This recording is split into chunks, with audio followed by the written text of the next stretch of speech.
La ligne de l'équateur. Certains points de la planète exercent une étrange fascination. Au XVIIIe siècle, des scientifiques parcourant le monde découvrent au nord-ouest de l'Amérique du Sud une région traversée par la ligne imaginaire à laquelle ils donnent le nom d'équateur. Voyage après voyage, le pays révèle l'incroyable diversité de sa nature. Prenant à notre tour la direction de l'équateur, nous allons parcourir les rivages du Pacifique avant de mettre le cap sur les îles Galapagos. Naviguant d'île en île, nous côtoierons avec émerveillement l'infinie variété des espèces vivant dans cet archipel, devenu depuis le voyage de Darwin un véritable musée consacré à l'évolution. Quittant les eaux du Pacifique, nous rejoindrons la cordillère des Andes.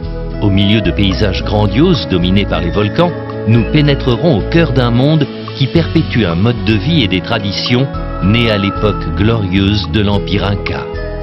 Poursuivant notre voyage, nous prendrons enfin la direction de l'Amazonie. Descendant le rio Napo, nous irons à la rencontre des habitants vivant au cœur de la luxuriante forêt amazonienne dont ils connaissent les moindres secrets et utilisent les incroyables richesses.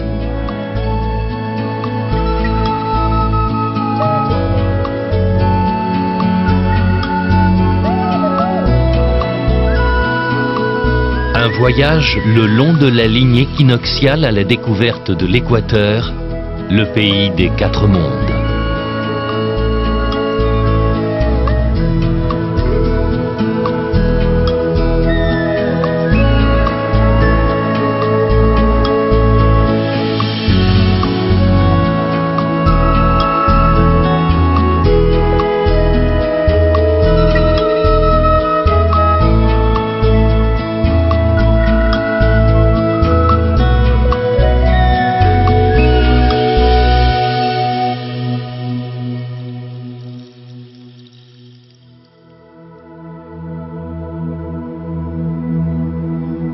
Le jour se lève sur la cordillère des Andes.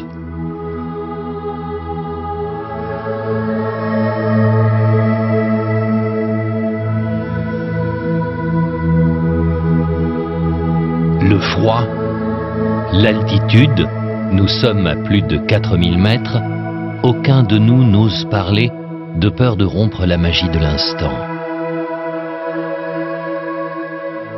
Devant le spectacle des lueurs de l'aube découpant la silhouette des volcans, on a le sentiment de vivre le premier matin du monde.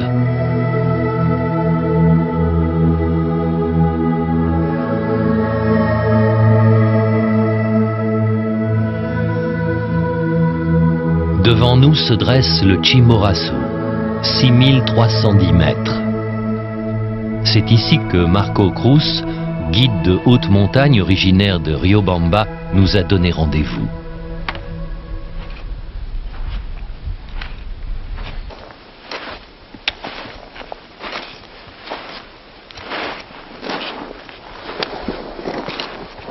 Le Chimborazo, c'est la montagne la plus haute de l'équateur. Elle est située au sud de la ligne équinoxiale.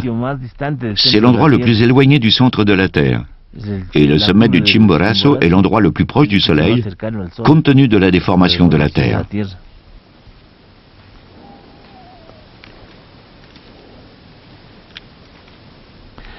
Cette montagne du Chimborazo est un symbole pour nous, parce que c'est un huaca, un site sacré pour les peuples des Andes. Et cela bien des années avant l'arrivée des Incas. Les Incas eux-mêmes la considéraient comme un huaca, important au cœur de leurs croyances.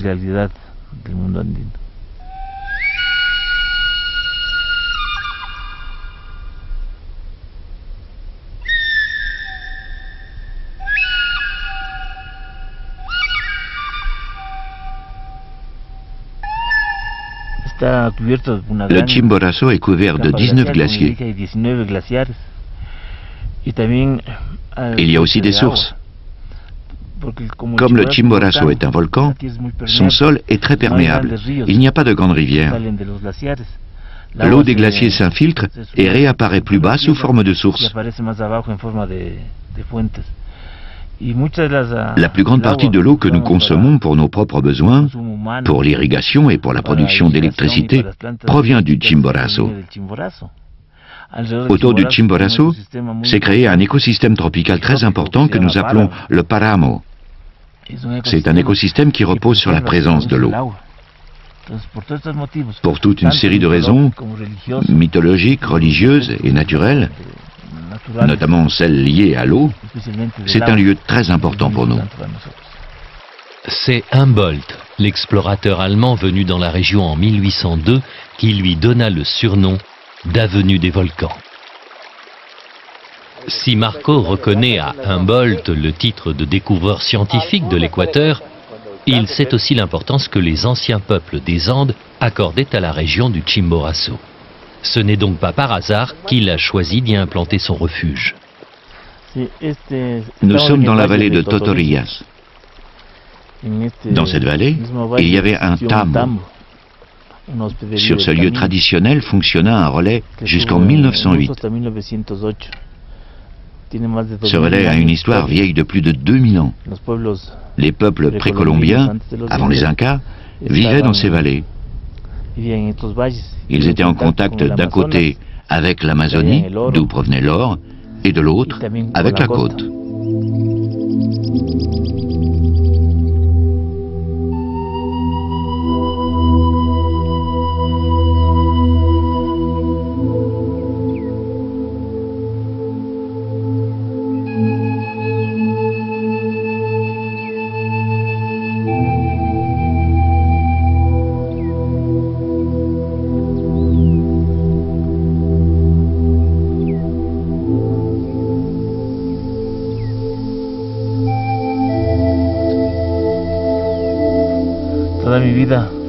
J'ai consacré toute ma vie à la montagne. En 52 ans, j'ai gravi plus de 600 fois le sommet. Une grande partie de ma vie, de ce que je suis, de ce que je possède, je le dois au Chimborazo.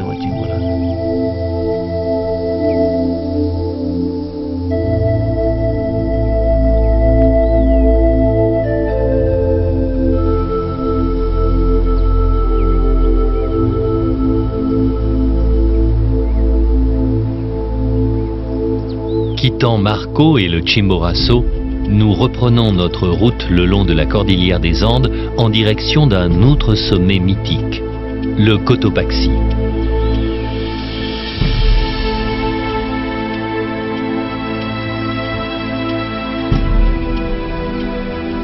Après les hauts plateaux à la maigre végétation, nous découvrons ce que les équatoriens appellent les nudos.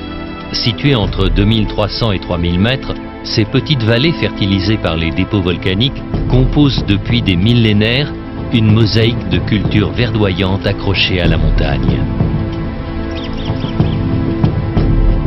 En fin de journée, nous arrivons en vue du parc national Cotopaxi.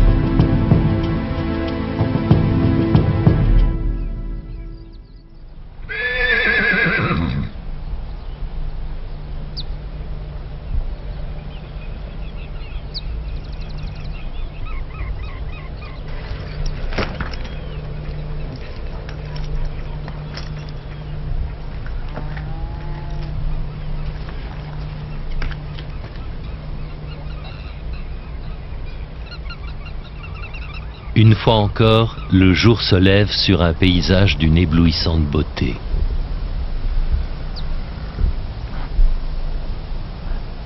Depuis cette hacienda installée face au Cotopaxi enneigé, nous allons partir à la découverte du Páramo.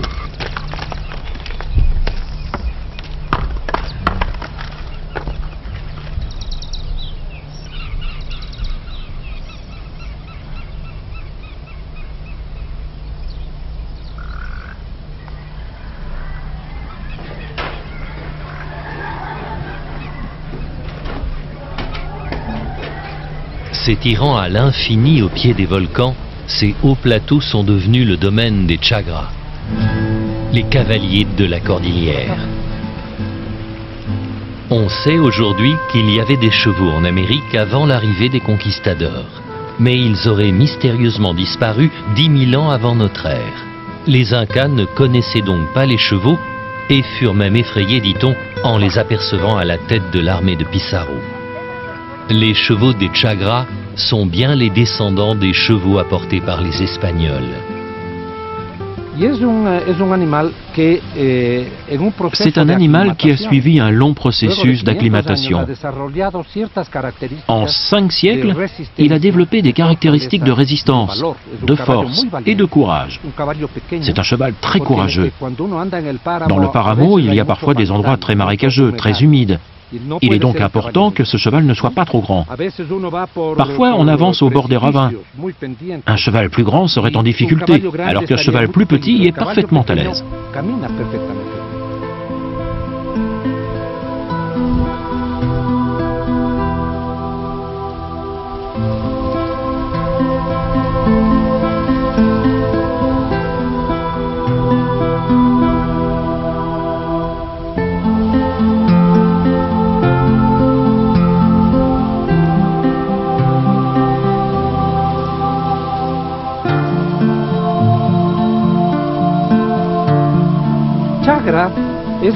La figure du Chagra remonte à l'époque des Incas.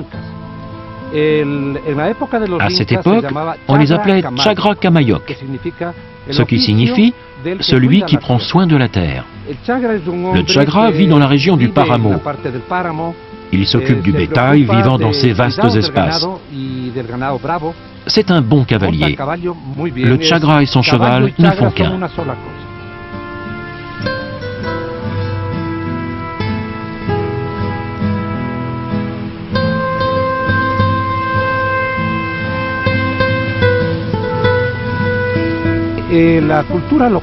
Dans la culture locale, celle des Chagras, des Indiens, la montagne a une grande importance. La montagne est la demeure d'êtres sacrés, mythologiques.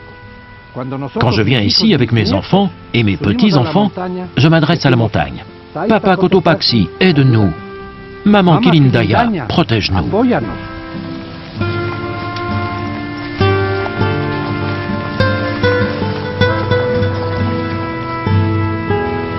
Quittant à regret les grands espaces du Páramo, nous prenons la direction de Quito.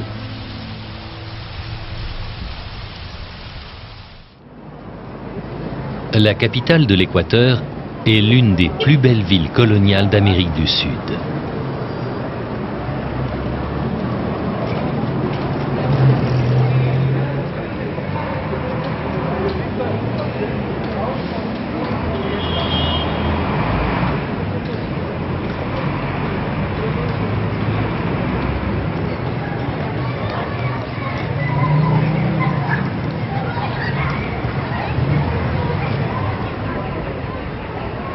Nous ne sommes qu'à quelques kilomètres de la Mitad del Mundo, le milieu du monde, le lieu qui célèbre le passage de la ligne de l'équateur, l'endroit que l'on visite en passant à chaque instant d'une hémisphère à l'autre.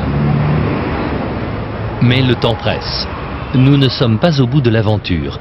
Après la côte pacifique, les îles Galapagos et la cordillère des Andes, un avion nous attend pour nous conduire à la découverte du 4e monde équatorien, l'Amazonie.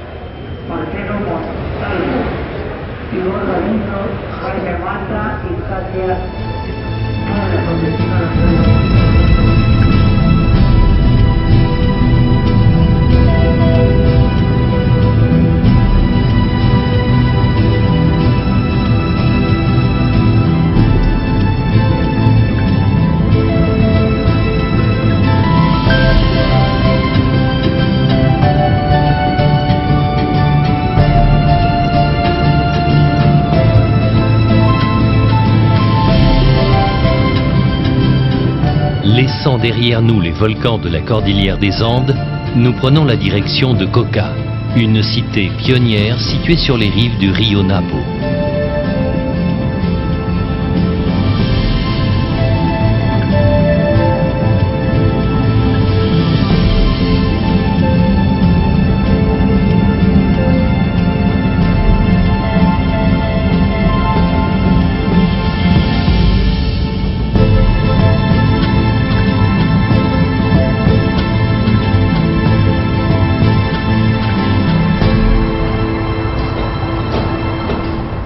moins d'1 heure de vol, nous sommes passés des sommets enneigés de la cordillère à l'atmosphère humide de Puerto Francisco de Orellana, la capitale de l'Oriente, le nom que les équatoriens donnent à leur province amazonienne. Mais pour tout le monde ici, la ville, c'est Coca, du nom de l'affluent du rio Napo qui la traverse.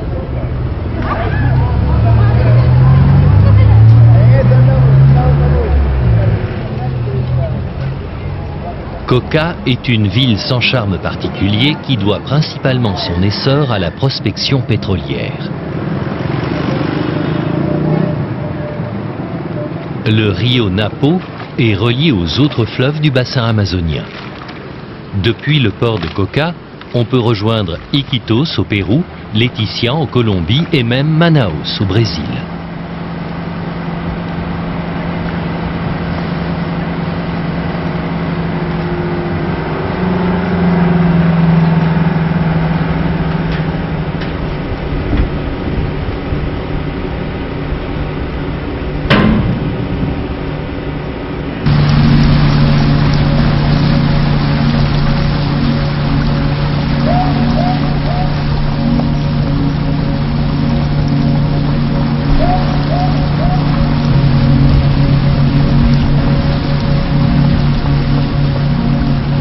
À bord d'une pirogue, nous descendons le rio Napo. 2 heures de navigation afin de rejoindre notre bateau d'expédition, ancré quelque part dans un méandre du fleuve.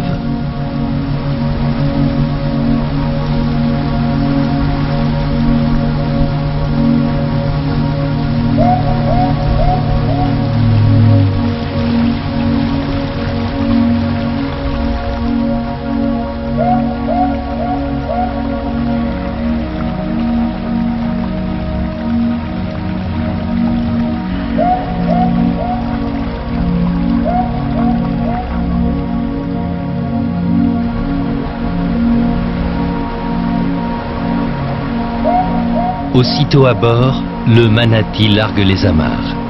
Une nouvelle aventure commence.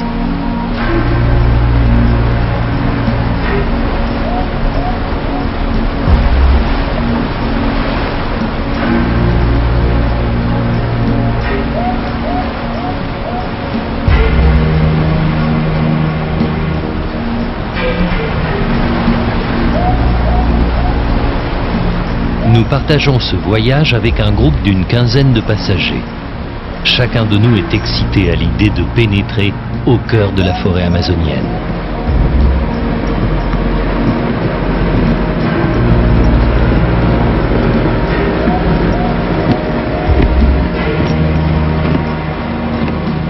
Ernesto et Raúl, les 2 guides naturalistes, et Luis le capitaine sont originaires de la région. La faune, la flore et naturellement le fleuve n'ont aucun secret pour eux. La navigation sur ce fleuve ne nous pose pas de problème, parce que nous avons l'expérience depuis notre plus jeune âge. Nous connaissons les courants, les endroits profonds, mais aussi les bancs de sable. Nous sommes au mois de juin. La période des crues, c'est pendant l'hiver. À cette époque, il peut y avoir des crues vraiment très importantes. Ici, par exemple, ce n'est pas comme en amont, près de la source, où le niveau peut monter ou descendre en 2 heures. Ici, c'est plus stable. Le niveau ne varie que de 20 ou 30 cm.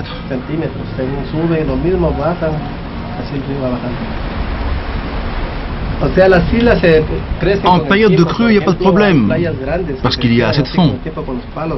En période plus sèche, c'est plus compliqué. On doit trouver les passages où il y a assez d'eau.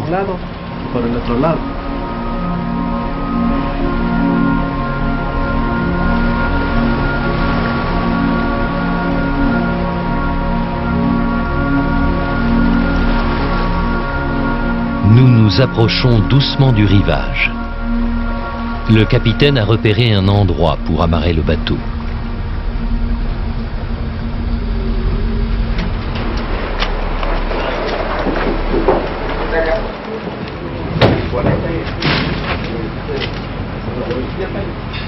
Gilet de sauvetage, bottes en caoutchouc, casquette et sac à dos, Les passagers sont prêts pour cette première sortie d'exploration.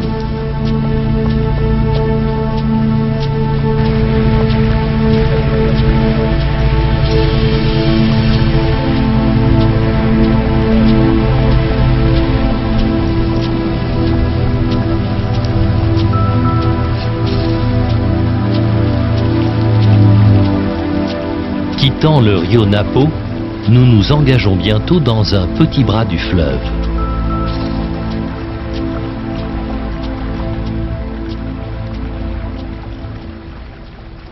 Deux groupes se forment. Avec celui emmené par Raoul, nous pénétrons au cœur de la forêt. À chaque pas, nos regards se posent sur des couleurs et des formes que nous n'avions jamais vues auparavant.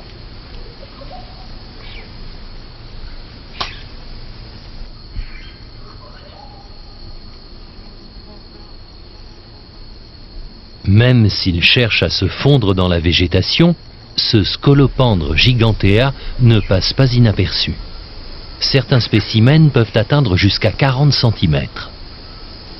Celui-ci semble pacifique, mais attention à la morsure, elle est très douloureuse.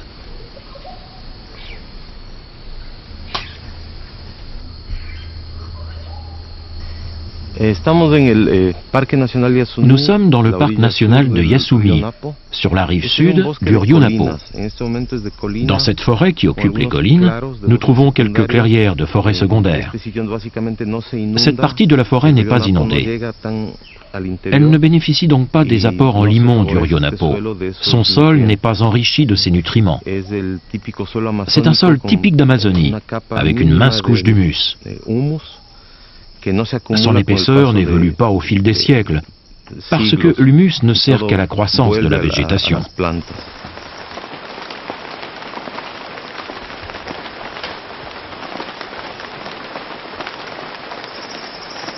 Seul un œil exercé parvient à distinguer les petits insectes ou les animaux cachés au milieu de la végétation.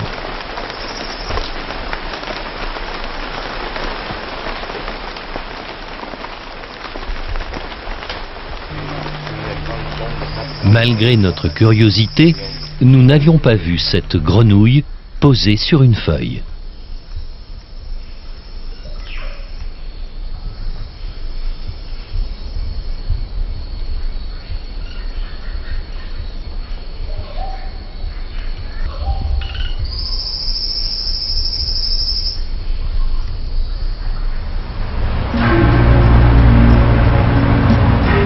De retour à bord du Manati, nous reprenons notre navigation.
Quand arrive le soir, Raoul nous propose de faire une nouvelle sortie pour tenter d'apercevoir des caïmans.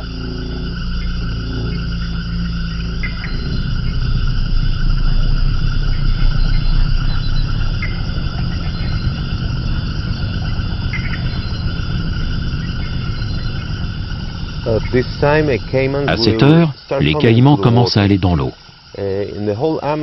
Dans l'ensemble du bassin amazonien, on trouve 4 espèces de caïmans. Toutes les 4 vivent dans cette réserve. Chaque espèce a son territoire qu'elle cherche à étendre. Les plus nombreux, ce sont les caïmans noirs, à cause de leur grande taille.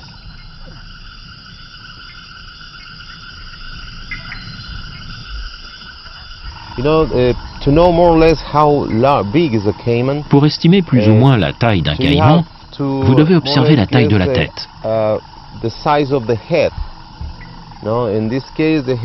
Avec une tête d'environ 50 cm, celui-ci doit mesurer autour des 7 mètres de long.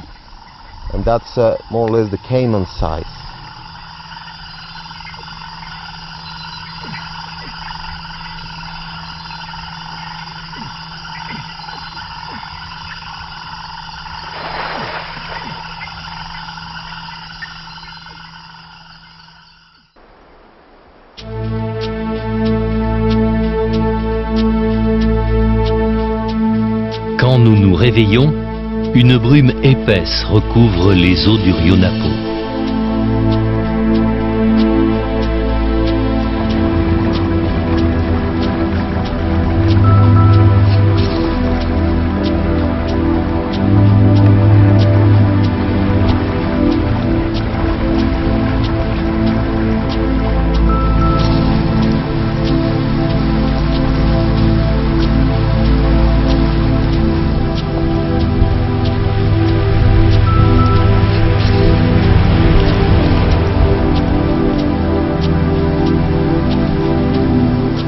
Moins d'une heure plus tard, sous un ciel redevenu bleu, nous poursuivons notre navigation sur l'un des bras du rio Napo.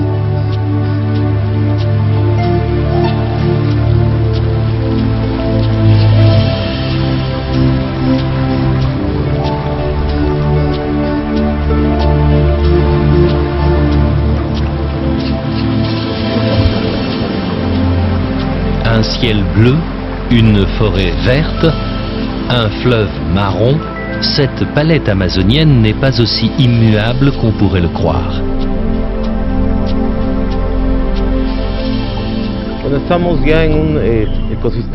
Ici, nous évoluons dans un écosystème différent, un écosystème d'eau noire.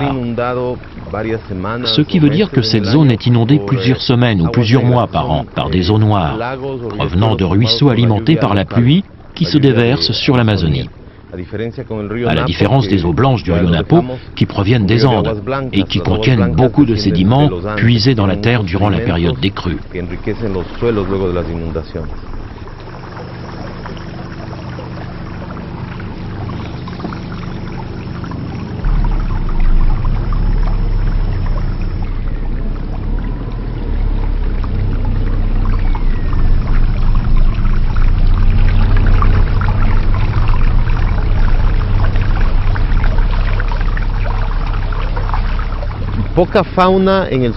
La faune terrestre n'est pas très riche à cause des crues et de la boue. C'est cependant le territoire du plus grand mammifère d'Amazonie, le tapir, qui vit à proximité de ces petites rivières.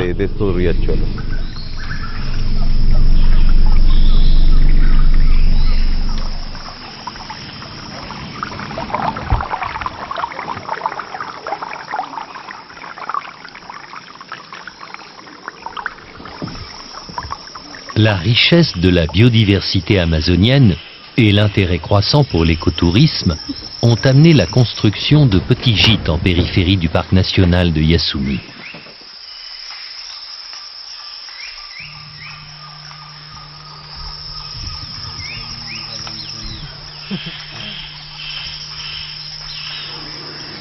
Le Sani Lodge, où nous venons de débarquer, a été fondé par une communauté d'Indiens Quechua, dont les membres travaillaient auparavant comme cuisiniers ou guides dans d'autres lodges de la région.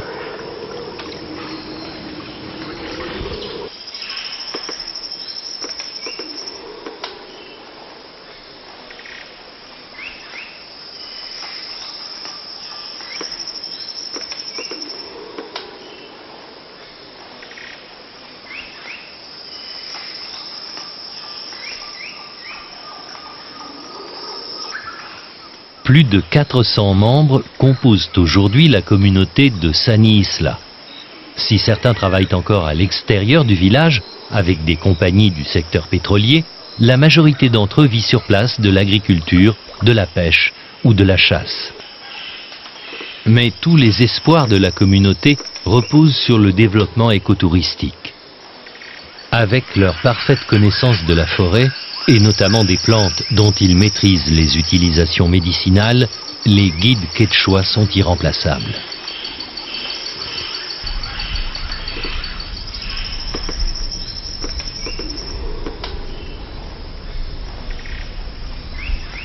Les guides de la communauté ont découvert quelques lieux étonnants à proximité du lodge. Nous pénétrons ainsi à l'intérieur d'un mystérieux labyrinthe aquatique peuplé d'arbres et de lianes fantomatiques.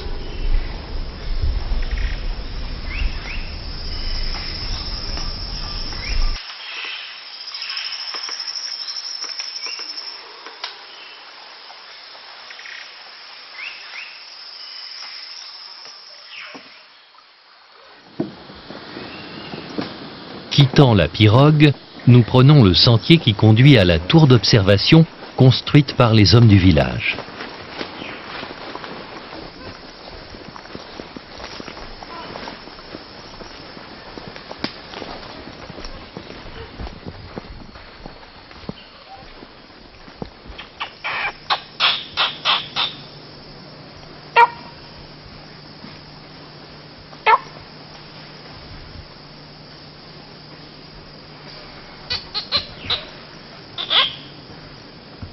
Sans avoir l'expérience d'Ernesto, après plusieurs jours, nous sentons que nos sens commencent à s'ouvrir aux parfums, aux couleurs et aux sons de la forêt.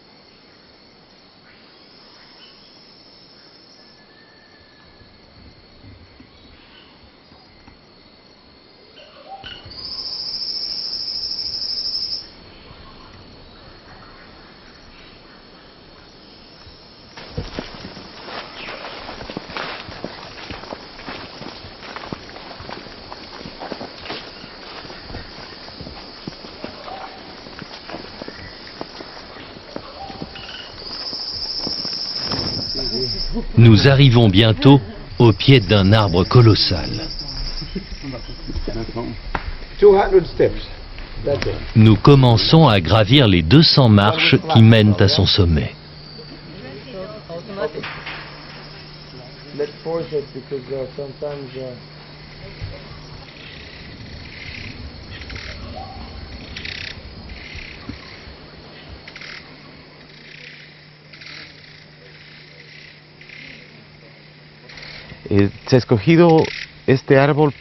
Le Ceiba pentandra, un fromager, appartient à la variété d'arbres la plus haute d'Amazonie. C'est un arbre émergent parce qu'il dépasse les autres essences de la canopée. Il héberge de nombreuses plantes qui profitent de sa taille. Comme il est plus grand que les autres arbres, elles reçoivent ainsi plus de lumière, énergie indispensable à leur croissance.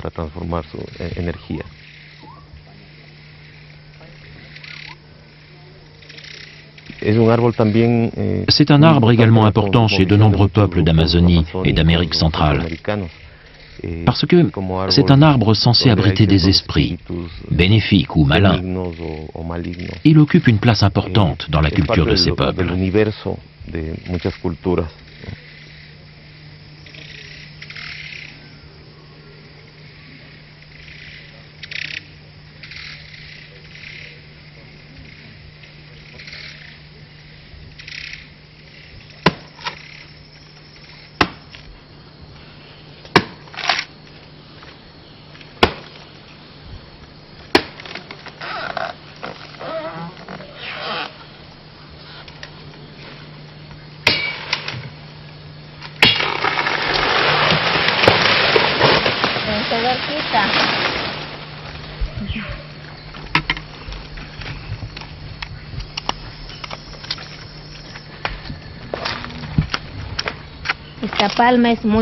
Ces palmiers sont jeunes et les vers les choisissent pour se nourrir parce qu'ils sont plus tendres.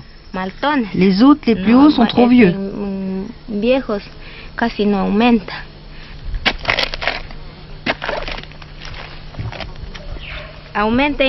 Les larves grossissent en 15 jours dans les palmiers les plus tendres.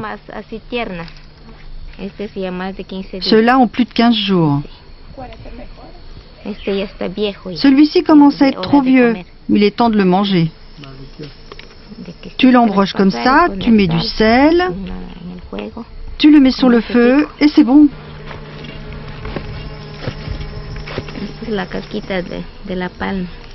J'enlève ces petits bouts de palmier et je le mange. C'est bon.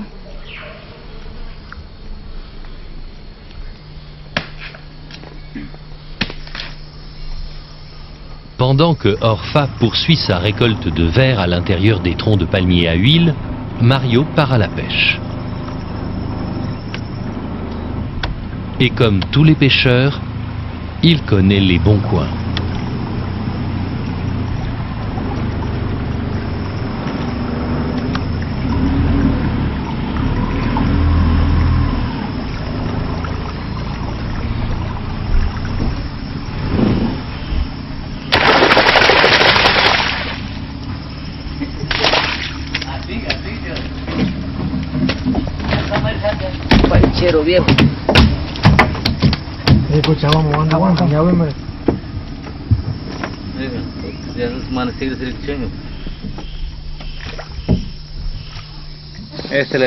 Ici, ce poisson, on l'appelle le sertemo.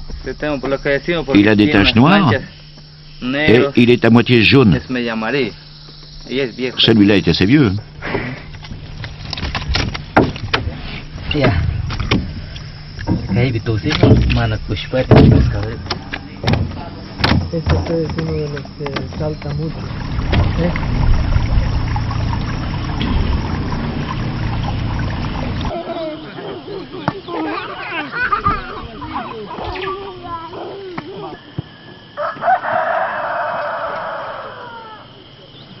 Au village de Sani Isla, l'activité est celle d'un jour ordinaire.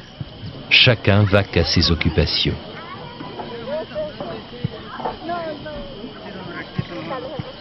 Pendant que les jeunes font du sport, les femmes discutent en faisant la cuisine. L'ambiance est paisible.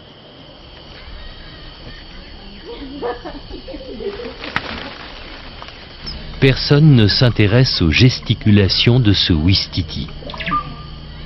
Pas même le chat. Le fruit de cet arbre, le roucou, est utilisé dans toute l'Amazonie pour les maquillages traditionnels, comme celui qu'est en train de réaliser Freddy, l'un des guides du village.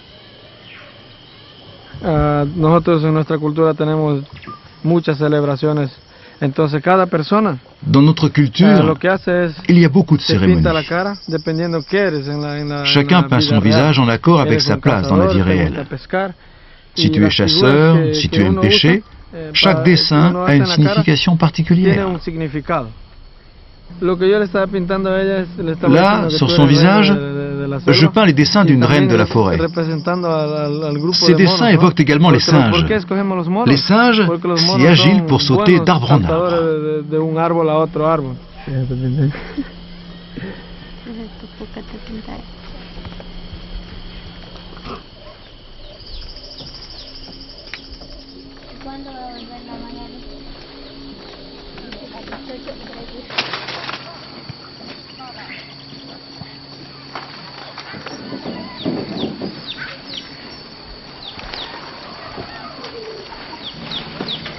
Décidément, ce ouistiti n'en fait qu'à sa tête. Pendant qu'il grignote une à une les bananes, la cuisinière prépare un repas typiquement amazonien. Un poisson enveloppé dans une feuille de bananier.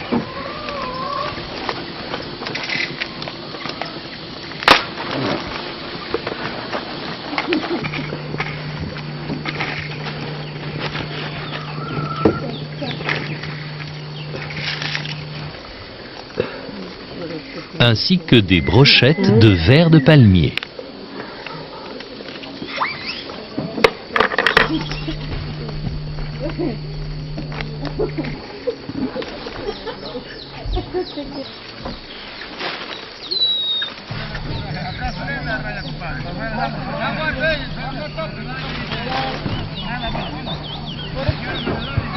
Ce que les habitants du village de Sani Isla souhaitent transmettre aux touristes qui viennent leur rendre visite, c'est que l'on peut vivre en puisant dans la nature ce dont on a besoin. Les fruits de la forêt, les poissons de la rivière et l'eau du ciel.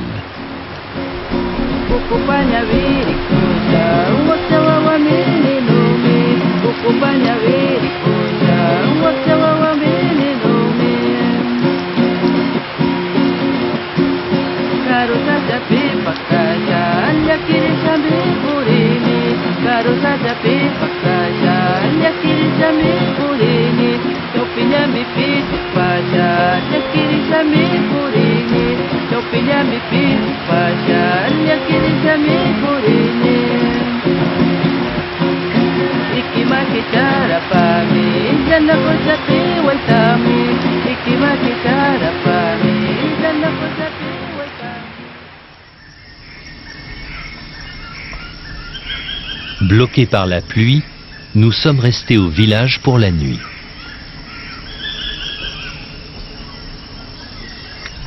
Réveillés par les lueurs de l'aube et le chant de la forêt, nous prenons congé de nos amis avant de regagner le Manati.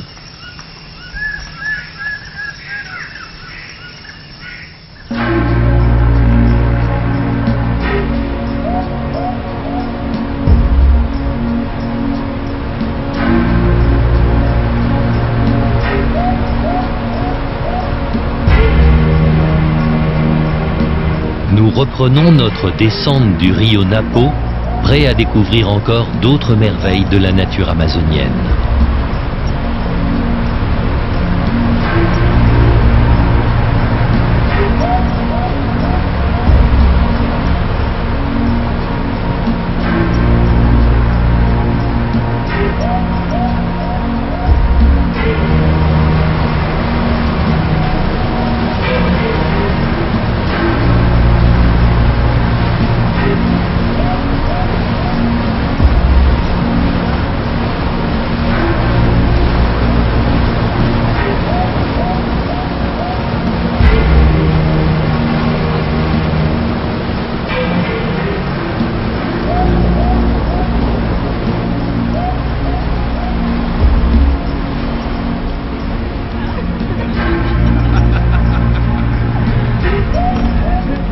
Jusqu'ici, les chants de la forêt avaient été doux et subtils, mystérieux même lors de l'observation nocturne des caïmans. Chaque insecte, chaque oiseau y jouait sa partition avec retenue. Cette fois, nous sommes accueillis en fanfare par tous les perroquets de la forêt.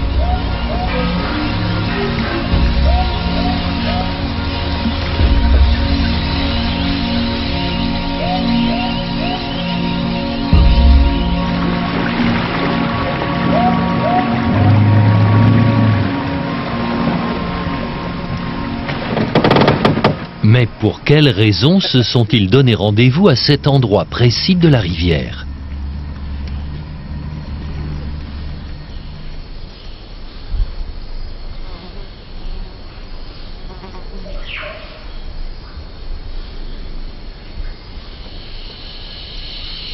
La réponse est au bout de cette allée qui pénètre à l'intérieur de la forêt.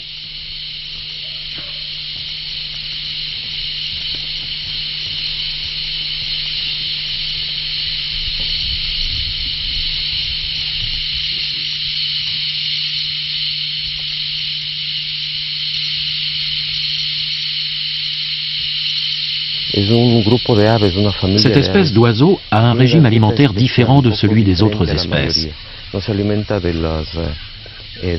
Ces oiseaux ne se nourrissent pas de la pulpe des fruits, mais des graines. Les graines contiennent des défenses chimiques qui peuvent être toxiques et engendrer des problèmes digestifs. Pour cette raison, ces oiseaux ont besoin d'un complément alimentaire pour se désintoxiquer ou pour rééquilibrer l'acidité dans leur estomac. Ils trouvent les sels minéraux dont ils ont besoin dans les saladeros. Formés à la suite de glissements de terrain, les saladeros mettent à jour l'argile contenant les sels minéraux dont ils ont besoin pour leur digestion.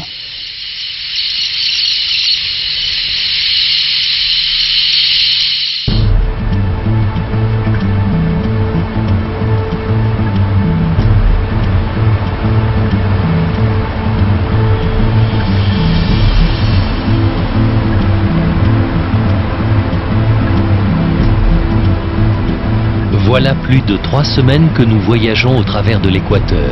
Certains souvenirs remontent déjà à la surface. Les Galapagos, le marché de Riobamba, le Chimborazo et cette chevauchée sur les pentes du Cotopaxi.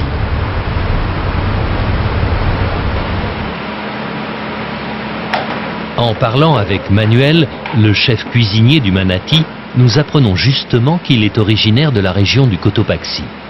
Un autre monde perché sur les hauteurs de la cordillère des Andes. Mais en venant en Amazonie, prend-il au moins le temps de découvrir cet autre visage de son pays? De temps en temps, nous faisons des excursions. Alors on se relaie en cuisine pour descendre avec les passagers. Pour apercevoir des animaux, il faut un peu de chance. Il y a des singes, des serpents, des boas, des lézards, des piranhas. Il y a beaucoup de piranhas.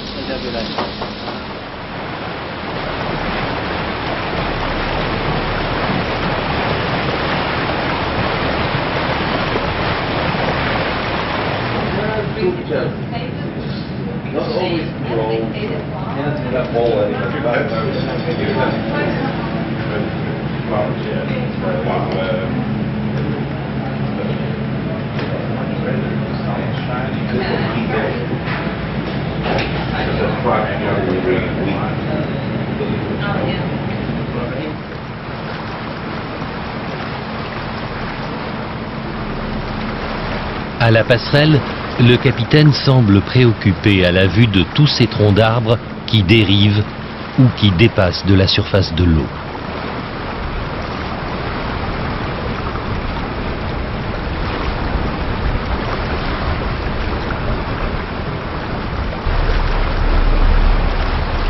Quelques minutes plus tard, le Manati s'immobilise au milieu du Rio Napo.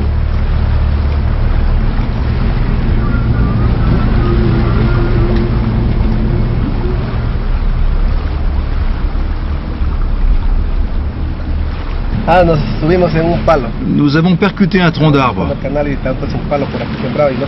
Nous allons donc essayer de passer par la droite. Par là, l'eau semble plus profonde. Ouais, nous passerons par là pour sortir.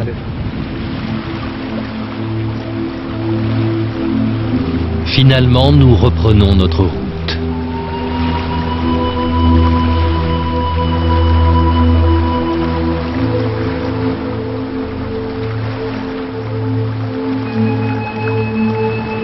Notre voyage arrive à son terme. Dernière sortie d'observation en compagnie de Raoul et d'Ernesto.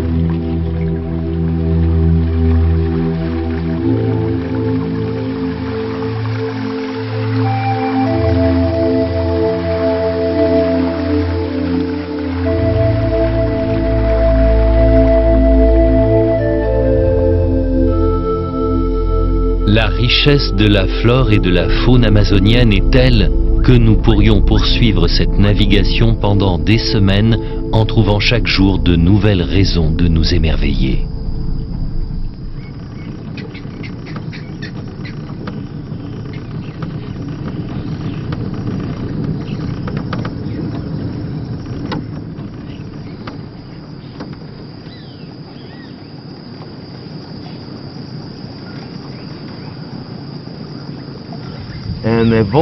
Regardez ce vautour, là, à midi.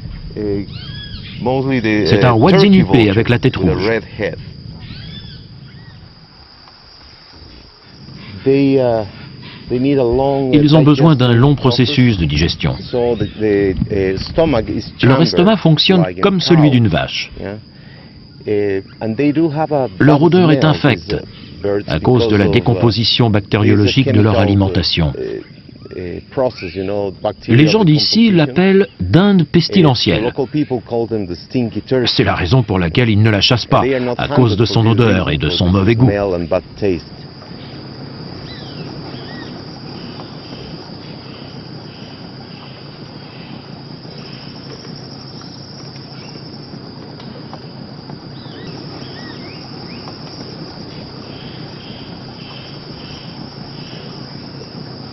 Commencé au bord de l'océan Pacifique, Ce voyage s'achève donc au cœur de l'Amazonie. Avec la ligne de l'équateur comme repère, nous sommes allés de l'un à l'autre de ces mondes, chevauchant au passage les hauts sommets enneigés de la cordillère des Andes. Portés par le rêve de croiser les routes de Humboldt et de Darwin, nous avons rencontré, en découvrant chacun des 4 mondes de ce pays, des hommes et des femmes qui défendent la biodiversité, la plus grande richesse de l'équateur.